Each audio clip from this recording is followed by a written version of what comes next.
మున్సిపల్లో జిల్లాల సెంటిమెంట్ ఎన్నికల్లో ప్రధాన ప్రచారాస్త్రంగా మార్చుకునేందుకు బీఆర్ఎస్ ప్లాన్.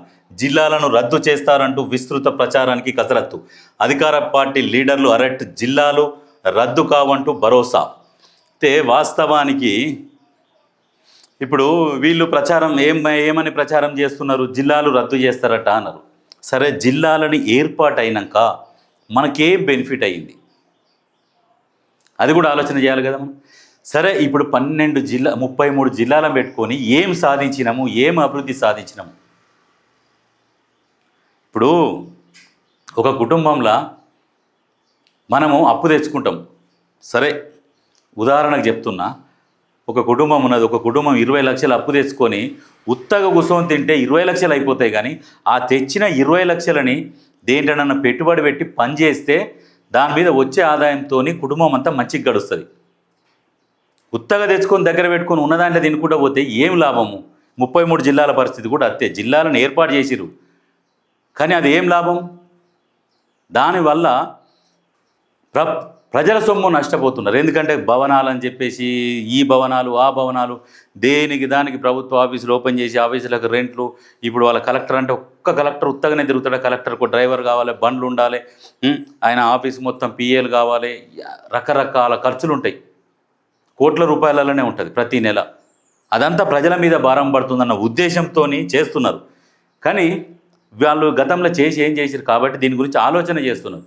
ప్రజల సలహాలు సూచనల మేరకు ఇవన్నీ చేసుకుంటూ వస్తాము అనేది చెప్తున్నారు. వాస్తవాలు మాట్లాడుకోవాలి. ఎందుకంటే వెనకడికి ఒక సామెత ఉండే. ఇప్పుడు ఒక ఆయనకు ఏం చేతగానోనికి 7 పెళ్ళాలంటారు. ఇప్పుడు ఎట్లా అంటే వెనకటారు కొంచెంకి 7 పెళ్ళాలంట. ఏమిటికి 7 పెళ్ళాలు ఉంటాయి? 7 పెళ్ళాలు ఉంటాయి దేనికి ఉపయోగపడతారు? అదే సామెత చెప్తున్నా. అందుకనే మన పరిపాలన సరిగా లేనప్పుడు, మనకు ఆదాయం లేనప్పుడు, ఇవన్నీ వనరులు సమకూర్చుకోలేనప్పుడు 33 జిల్లాలు ఉంటేంది, 3 జిల్లాలు ఉంటేంది? మన పరిపాలన చక్కగా పరిపాలించుకుంటూ పోయి అన్నీ సమకూర్చుకున్నప్పుడు 33 జిల్లాలు కాదు 66 జిల్లాలు చేసుకున్నా బాగుంటుంది.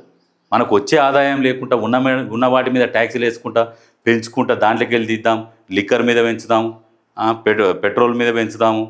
గివి చేసుకుంటా పోయి నువ్వు జిల్లాలను పెంచుకుంటా కొత్త బట్టలు వేసుకొని తిరిగితే ఏం లాభం? నీకు నెలకు ఆదాయం అనేది ఉండాలి.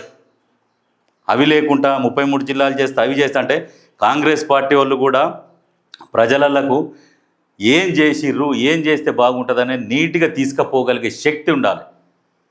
అలా ఆ రకంగా ప్రజలకు తీసుకపోతే బాగుంటుంది.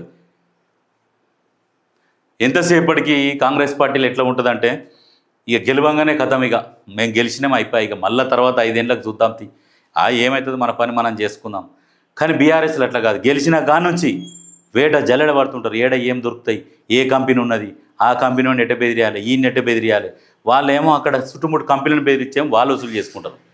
అలా నాయకుడు ఏమో దొర ఏం చేస్తాడంటేనేమో మొత్తం జల్లెడ పడుతుంటాడు. ప్రభుత్వానికి సంబంధించిన భూములు ఎక్కడ ఉన్నాయి, ఏమున్నాయని అట్లా జల్లెడ పట్టి వాళ్ళు ఆ రకంగా కొల్లగొట్టిరు.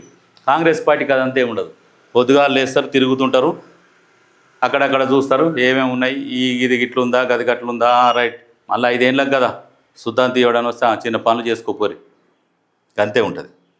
కానీ ప్రజలకు తీసుకుపోయేది నేర్చుకోర్రి కాంగ్రెస్ వాళ్ళు.